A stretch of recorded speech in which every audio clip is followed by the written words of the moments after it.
few minutes. Matt, thank you. He grew up in Elkhart County, then decided to help his country and joined the military. Now, what he's been through and is still going through has inspired a young group of girls. WSBT-22's Carl Deffenbaugh has his story. Jen and Rick, so often in sports we pull words or phrases straight from the battlefield. A home run is a bomb, or a player has a rocket for an arm. Fred Dunphy knows the difference. He's survived actual war and found some peace on a ball field. This is his story, as his latest fight has only just begun. Let's go, Lexi, you leading us off.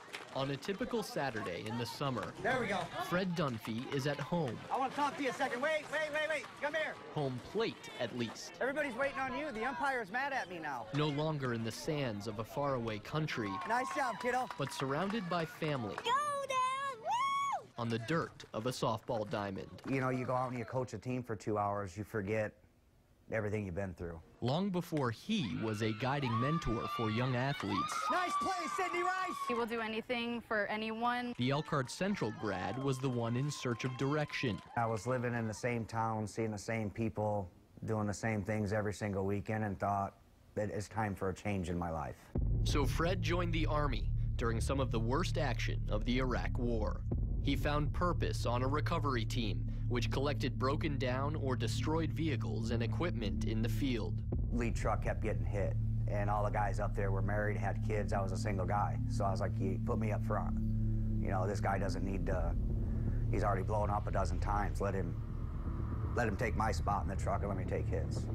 And he was in that lead truck on July 15th, 2007. Lieutenant got on the radio and was like, okay, get up to speed now, and as soon as he said that, boom, we blew up. Amazingly, his entire team survived the IED explosion. Fred suffered a traumatic brain injury, as well as a broken arm and issues with his back. He spent a year recovering at Walter Reed, and even more time adjusting to life back home. This is what civilians see, this is what a combat veteran sees, and it's black and white when I hit an overpass. That's an ambush point. That's a place where an IED can be. That's where they throw grenades from. That's what I see when I hit one. But that was also when he got into coaching and began working with his daughter Reagan's softball teams. Oh, Reagan, nice try. He's not the guy that ran over an IED. He's just a coach, and that's what he loves. This would be a story of healing, of finding solace in sport, if not for the most recent cruel twist. And the latest battle Fred is now forced to fight. It was the day my world stopped. In the spring, as the Concord Impact prepared for a new season, Fred went in for a series of tests. And the doctors delivered their gutting news: colon cancer. I just went into complete shock. And, you know, and I was scared. I didn't want to lose my husband. I would go back to a combat zone by myself happily before I had to do chemo and radiation again. It about wiped me out. While most people would take a time out from coaching to deal with 6 weeks of chemo and radiation, Fred soldiered on, only missing a few games all season. He felt like that he didn't have cancer anymore when he was coaching, so that was nice to see him smile. It was kind of the girls that helped me get through, because it was the only thing left I could do. Here we go, here we go, here we go! As Fred suffered, the team rallied around their coach.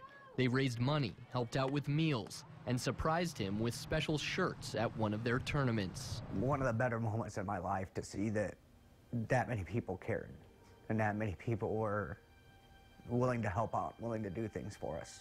Those girls saved my husband and got him through this. I don't think without them he would have done as well.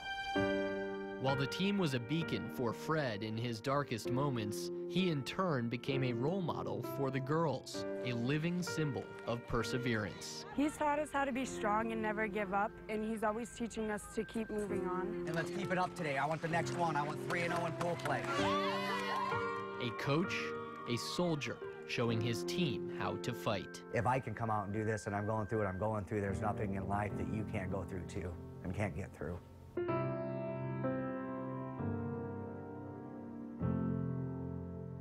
Leela Dunphy, Fred's wife, who you heard from, says despite all they've been through, she doesn't believe they will ever have a season as special as this one.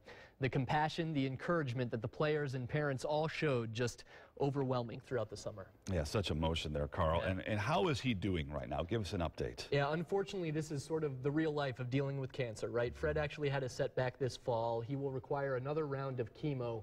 This is a guy who's given so much to his country and to his community. I know that family appreciates any thoughts and prayers you can send their way, and that team's going to be there for them as they were all season long. Such an inspiration, though. Yeah. We certainly want to wish him all the best. Absolutely. Yeah, Carl.